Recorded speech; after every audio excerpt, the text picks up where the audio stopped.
communicating a vision. And I tell people that I didn't have an original idea in my head until I was 38.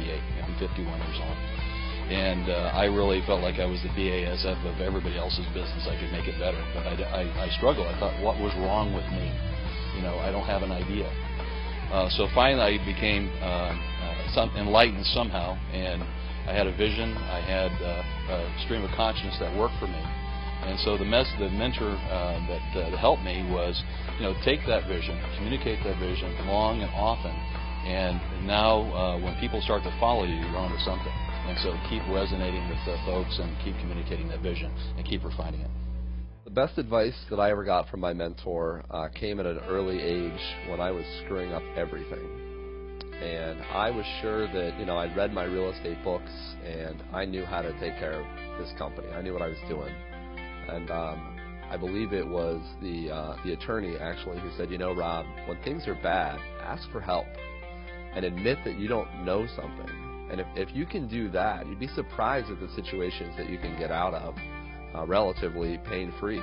And raising up your hand and saying, I don't know how to do this, or I'm confused about this deal, or how to put this together, will pay invaluable rewards. And it really comes down to pride. I mean, if you're willing to suck up your pride and say you don't know how to do something, you just really be surprised at the people who will reach out to you and help you and that you can rely on. I think really it's about giving the mentoree the tools that they need. So it's like motivating any individual. There are different ways of motivating different individuals. So it's really about providing the necessary tools and experience sharing that is specific to that individual. The folks that we mentor are later stage entrepreneurs. Sometimes people have had experience with starting up 1, 2, or 3 companies, or have been working in corporate America for 20 or 30 years and are looking to start a business and are looking for some guidance. So our relationship are with folks that might not be ready for prime time. I'm also a member of the Sacramento Angels, and so what we look at is a lot of business plans that come through. And so a lot of folks that come to us are looking to refine a business plan, to develop a team, looking for ways of rounding out the team and gaining different experiences. Now, as it turns out that you do develop long-term relationships with them based on a friendship or an ongoing relationship, but it's really driven based on that mutual need.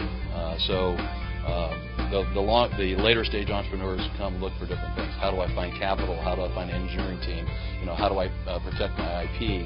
I've gone to these different channels. You know, how do I develop a channel market? So I would say that they're looking for something a little different than just normal life experiences. They want to know how to do it. Relationships, they look differently at every point in our life.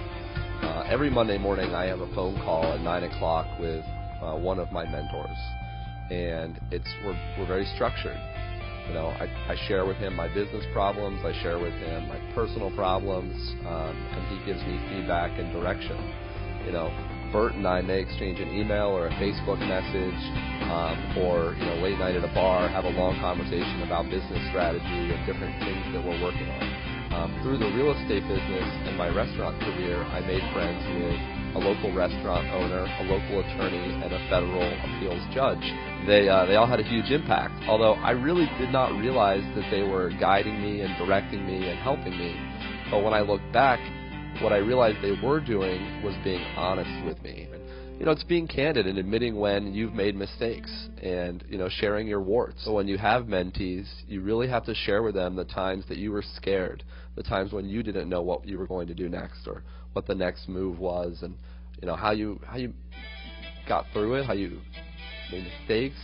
You know, I just think that that's really the most important part of the mentor-mentee relationship is honesty. The most important determinant of whether or not a mentor-mentee relationship is successful is what actually happens after the initial meeting. And I think a lot of people don't have a process or framework for how do I nurture this relationship. And in my book, I came up with a 5-step process, and I'm going to share it only because I think it'll serve the group. It's called STING. And the first one, S, is story. What is your story? What are your values? What is your vision? And how does that match with the person's story? Because in the people that I've spoken to, when the stories didn't match, they might be good for getting advice, but it didn't set up the foundation for a good long-term relationship. The other one is tears. So a lot of people, I always tell people that, you wouldn't want Michael Jordan to be your first basketball coach, right? Because you'd probably get pretty frustrated. You'd be like, shoot 500 more jump shots, and you want to go home and have a meal. So, what level is this person that you're reaching?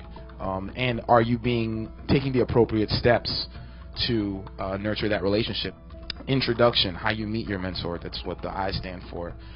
There's all sorts of things that you can do, having an informational interview, really picking their brain. And one thing that everyone should do, if you have an informational interview with a mentor, ask them, now that you know my story, you know what I'm about, who are 2 or 3 people you could recommend that I connect with?